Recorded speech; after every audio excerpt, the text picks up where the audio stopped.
पृथ्वी से बाहर सिर्फ चांद तक ही है, लेकिन ये ब्रह्मांड बहुत बड़ा और विशाल है, जिसमें ढेर सारे तारे या सूर्य मौजूद हैं। दोस्तों, ये हमारी आकाश गंगा है, मिल्की वे, जिसमें करोड़ों मनमोहक तारे हैं। हमारा सूर्य भी इन्हीं तारों में से एक है। इन करोड़ों तारों में से अधिकांश तारों के इर्द गिर्द ग्रह चक्कर लगाते हैं, जिनमें से बहुत सारे ग्रहों पर जीवन भी हो सकता है। धरती से बाहर उसी जीवन की तलाश हमारे वैज्ञानिक हमेशा से करते आए हैं, लेकिन आज तक सफल नहीं हुए। इन तारों में से होते हुए आप जैसे जैसे हमारे सूर्य की ओर बढ़ोगे, एक एक करके सभी ग्रह आपके सामने से गुजरते जाएंगे। दोस्तों, सबसे पहले आपके सामने आएगा प्लूटो। सन 2006 से पहले तक प्लूटो को हमारे सौरमंडल का 9वां ग्रह माना जाता था, लेकिन बाद में वैज्ञानिक खोजों से साबित हुआ कि हमारे सौरमंडल के बाहर पत्थरों का एक बहुत बड़ा हिस्सा है और प्लूटो उसी घेरे का एक हिस्सा है। उस घेरे में प्लूटो जैसे असंख्य छोटे छोटे ग्रह हैं, इसलिए प्लूटो हमें खुली करने के लिए पूरा ग्रह की नई श्रेणी बनाई गई। जैसे कि हम प्लूटो से आगे बढ़ते हैं तो हमें नेपच्यून नामक ग्रह मिलता है। इस ग्रह के चारों ओर धुएं से छल्ले हैं जो गैसों से मिलकर बनते हैं। नेपच्यून की संरचना ठोस होने की बजाय संगठित गैसों की है, इसलिए अगर हम इस ग्रह पर खड़े होने की कोशिश करेंगे तो ग्रह के अंदर धंस जाएंगे। ये ग्रह पृथ्वी से 17 गुना ज्यादा बड़ा है। इसे सूरज की परिक्रमा पूरी करने में पृथ्वी के 164 वर्ष लग जाते हैं। सूर्य से इसकी दूरी 450 करोड़ किलोमीटर है। नेपच्यून से आगे बढ़ने पर सौरमंडल का 7वां ग्रह यूरेनस आता है। यूरेनस भी नेपच्यून की ही भांति बर्फ का गोला है। इसका धरातल भी ठोस नहीं है, बल्कि ये गैसों और बर्फ से मिलकर बना है। सूर्य से इसकी दूरी लगभग 287 करोड़ किलोमीटर है। ये सौरमंडल का सबसे ठंडा ग्रह है, जिसका तापमान -224 डिग्री औसतन रहता है। इसके छल्ले भी नेपच्यून की तरह ही धुंधले हैं। अब तक इसके 13 छल्लों की खोज हो चुकी है। इसके चारों ओर छोटे छोटे 27 उपग्रह परिक्रमा करते हैं, ठीक वैसे ही जैसे कि हमारा चांद। दोस्तों, इसके बाद नंबर आता है सैटर्न यानी शनि ग्रह का। शनि के चारों ओर बेहद चमकदार छल्ले हैं। ये ग्रह हमारी पृथ्वी से 700 गुना बड़ा है। सूर्य से इसकी दूरी करीब 142 करोड़ किलोमीटर है, जो कि नेपच्यून और यूरेनस की तुलना में काफी कम है। इसलिए साफ आसमान में शनि ग्रह को नंगी आंखों से भी देखा जा सकता है, लेकिन पहचानना बड़ा मुश्किल है, क्योंकि नंगी आंखों से ये किसी भी दूसरे सामान्य तारे के समान ही दिखता है। सैटर्न पर 1800 किलोमीटर प्रति घंटा की रफ्तार से हवाएं चलती हैं और इस ग्रह के सबसे ज्यादा उपग्रह हैं। अभी तक इसके 62 उपग्रह खोजे जा चुके हैं। दोस्तों, शनि से आगे बढ़कर जब हम सूर्य के और करीब चलते हैं तो हमारे सामने हमारे सौरमंडल का सबसे बड़ा ग्रह आता है जुपिटर। जुपिटर यानी बृहस्पति हमारी पृथ्वी की तुलना में 1300 गुना ज्यादा बड़ा है। इसे गैसीय दानव भी कहा जाता है, क्योंकि यह ग्रह भी ठोस नहीं है। सूर्य से इसकी दूरी 78 करोड़ किलोमीटर है। ये नंगी आंखों से बिल्कुल साफ साफ देखा जा सकता है। अपनी दूरी पर इसके घूमने की गति बेहद तेज है, इसलिए इसका एक दिन केवल 9 घंटे 55 मिनट का होता है। कई प्राचीन भारतीय सभ्यताएं हजारों साल पहले से इस ग्रह के बारे में जानती थी। जुपिटर से आगे बढ़ने पर हमारे सामने एस्टेरॉयड बेल्ट आती है। इस बेल्ट में लाखों छोटे बड़े पत्थर सूर्य की परिक्रमा कर रहे हैं, जिनमें सबसे बड़ा पत्थर करीब 1000 किलोमीटर व्यास का है। इसे प्लूटो की तरह ही बौने ग्रह का दर्जा मिला हुआ है। ज्यादातर पत्थर 10 किलोमीटर बड़े हैं, लेकिन कुछ सिर्फ धूल के कण मात्र हैं। खैर, इन लाखों पत्थरों के बीच में से निकलकर हम अपने अगले ग्रह की ओर बढ़ते हैं। हमारा अगला ग्रह है मार्स यानी मंगल। इसकी लाल आभा के कारण ही इसे लाल ग्रह भी कहा जाता है। सूर्य से इसकी दूरी 22 करोड़ 79 लाख किलोमीटर है और आकार में ये पृथ्वी से लगभग आधा है। मंगल ग्रह का एक दिन 24 घंटों से थोड़ा ही ज्यादा होता है, लेकिन इसका एक साल पृथ्वी के 687 दिनों के बराबर होता है। शुरू से ही मंगल ग्रह हमारे वैज्ञानिकों के लिए कौतूहल का विषय रहा है, क्योंकि पृथ्वी के अलावा इसी ग्रह पर जीवन की सबसे ज्यादा संभावनाएं जताई जाती रही हैं। इसका धरातल पृथ्वी ही की भांति ठोस है। इसके नॉर्थ और साउथ पोल में काफी मात्रा में बर्फ जमी हुई है। माना जाता है कि मार्स पर कभी बड़ी मात्रा में पानी था। इसका लाल रंग मिट्टी में मौजूद लौह खनिज के जंग लगने के कारण ही पानी के साफ साफ सबूत मिले हैं। इस ग्रह पर काफी बड़े बड़े पर्वत हैं। इसका सबसे बड़ा पर्वत ओलिम्पस मॉन्स हमारी एवरेज से करीब 3 गुना ज्यादा बड़ा है। मंगल ग्रह के 2 चांद हैं। अगर आपके शरीर का वजन 100 किलो है तो मंगल ग्रह पर आप सिर्फ 37 किलो के ही रह जाओगे, क्योंकि इसका गुरुत्वाकर्षण बल काफी कम है। वर्तमान समय में मंगल ग्रह की जानकारी जुटाने के लिए 8 रोबोट यान काम कर रहे हैं। इनमें से 7 यान अकेले अमेरिका के हैं और ये हमारे लिए बहुत गर्व की बात है कि 8वां यान हमारे भारत का है। दोस्तों, मंगल ग्रह के बाद आता है इस सौरमंडल का सबसे खूबसूरत और अनूठा ग्रह, यानी हमारी पृथ्वी। वैसे तो हम अलग अलग ग्रहों में रहते हैं, लेकिन पृथ्वी एक ऐसा ग्रह है जो हम सबका है। पृथ्वी हमारे सौरमंडल का इकलौता ऐसा ग्रह है जहाँ पर निश्चित तौर पर जीवन मौजूद है। इसके अलावा उचित तापमान की वजह से भी यह इकलौता ऐसा ग्रह है जहाँ पानी तीनों अवस्थाओं में यानी ठोस, द्रव्य और गैस के रूप में मौजूद है। अंतरिक्ष से देखने पर पृथ्वी बेहद चमकदार नीले रंग की दिखाई देती है, क्योंकि पृथ्वी के 3/4 भाग पर पानी है। खैर दोस्तों, पृथ्वी के बारे में हम सभी जानते ही हैं, इसलिए हम आगे बढ़ते हैं। सूर्य के और करीब आने पर हमारा सामना होता है वेनस यानी शुक्र ग्रह से। शुक्र ग्रह की सूर्य से दूरी लगभग 11 किलोमीटर है। इस ग्रह का कोई चंद्रमा नहीं है।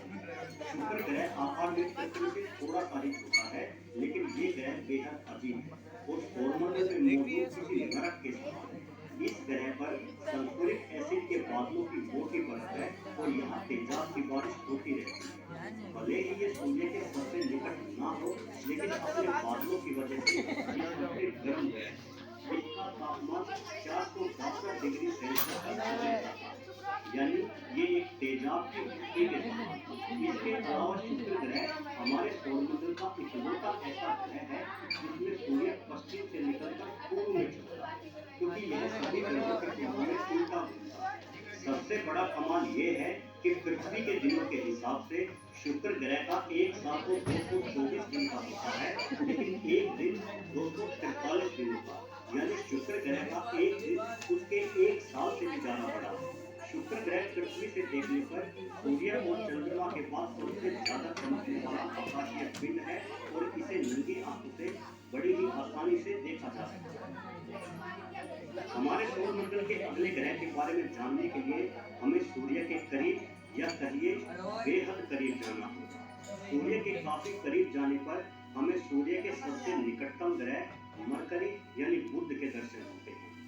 बुध ग्रह सूर्य से औसतन 5.5 करोड़ किलोमीटर दूर है।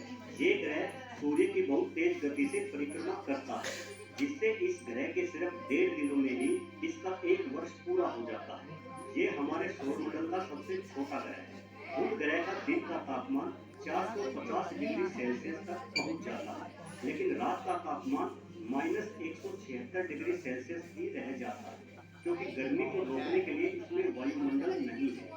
ये ग्रह शनि के चंद्रमा टाइटन और बृहस्पति के जेनिमेड से भी छोटा है।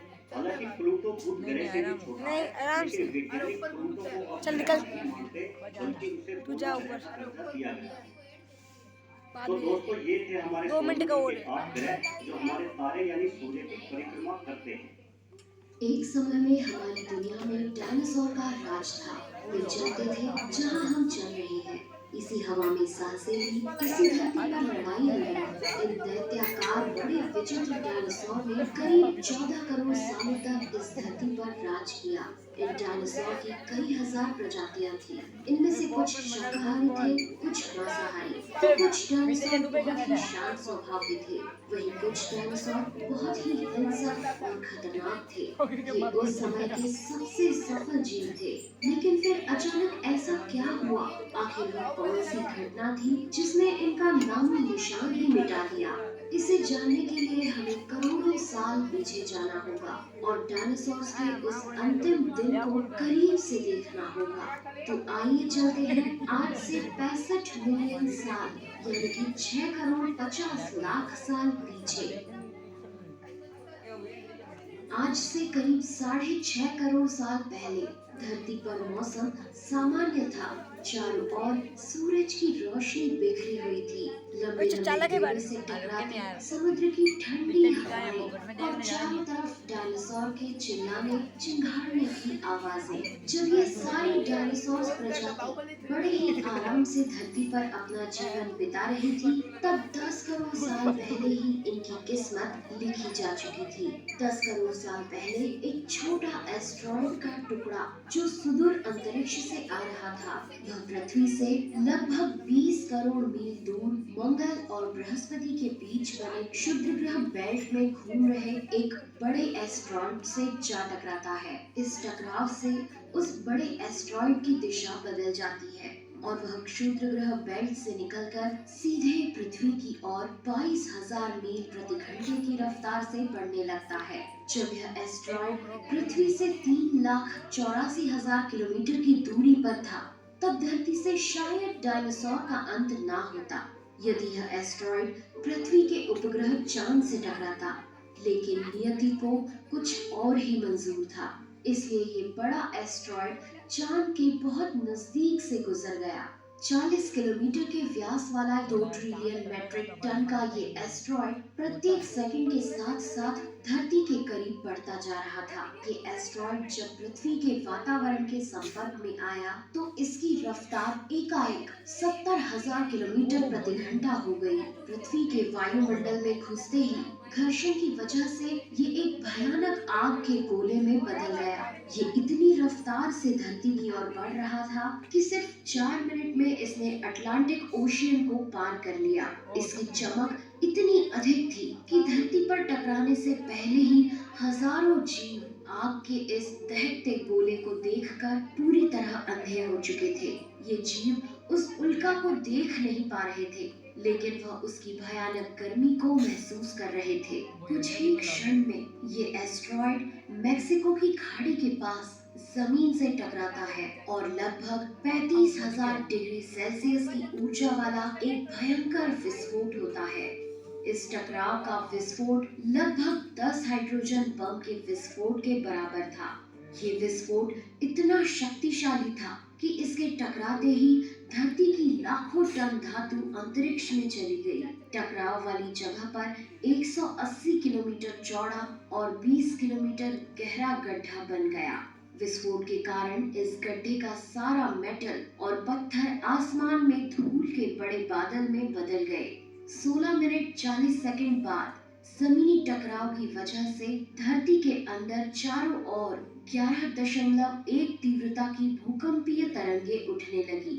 इस वजह से समुद्र में विशालकाय लहरों का निर्माण हुआ और एक के बाद एक सुनामी की लहरें चारों तरफ बढ़ने लगी। भूकंपीय तरंगों ने सभी सक्रिय ज्वालामुखियों को दहका दिया, जिसके कारण जगह जगह डायनासोर का विनाश शुरू हो गया। धरती के महाविनाश की प्रक्रिया आरंभ हो चुकी थी। इस भयानक विस्फोट में रेडिएशन की मात्रा इतनी बढ़ गई कि इसके 800 किलोमीटर के दायरे में आने वाले सभी जीव जलकर पूरी तरह राख के ढेर में बदल गए थे। इस महाविनाश में उड़ने वाले डायनासोर इन जमीनी खतरों से तो बच निकले, लेकिन ये तो महाप्रलय की बस शुरुआत मात्र थी। विस्फोट की वजह से जो लाखों टन मेटल, पत्थर और धूल अंतरिक्ष में गया था, वह ग्रेविटेशनल पुल के कारण ठीक 40 मिनट बाद आग के गोले के रूप में पूरी धरती पर बरसने लगे। साथ ही धूल का एक बहुत बड़ा तूफान 6000 किलोमीटर प्रति घंटे की रफ्तार से पृथ्वी की दूसरी तरफ मौत लेकर आ रहा था। ये धूल के बादल कई किलोमीटर मोटे थे, जिसकी वजह से धरती पर सूरज की रोशनी का पहुंच पाना असंभव हो गया। गर्म हवाओं का तापमान 100 डिग्री सेल्सियस से ज्यादा हो जाने के कारण धरती पर पेड़ पौधों की लगभग सारी आबादी जलकर खाक हो गई थी। विस्फोट के 90 मिनट बाद धरती का तापमान 200 डिग्री सेल्सियस तक बढ़ गया। इसकी वजह से जो डायनासोर विस्फोट के इलाके से कोसों मील दूर थे, वे भी इस गर्मी से बच नहीं पाए। इस महाप्रलय से धरती की कुल 90% प्रजाति पूरी तरह खत्म हो गई थी और जो 10% जीव धरती पर बच गए थे, उनमें से भी सिर्फ वही जीव जिंदा रह सके जिनका वजन 30 किलोग्राम से कम था। इसका कारण ये था कि इस महाप्रलय में लाखों की संख्या में जीव मारे जा चुके थे और पेड़ पौधों की सारी आबादी भी जलकर राख हो चुकी थी, जिसके चलते यहाँ जो बड़े और विशालकाय जीव जीवित बच गए थे, उन्हें भरपूर मात्रा में खाना पीना ना मिल सका। लेकिन ये महाप्रलय किसी अन्य जीव के लिए फायदेमंद साबित होने वाला था। धरती पर डायनासोर का अंत एक छोटी प्रजाति के लिए सुनहरा अवसर लेकर आया।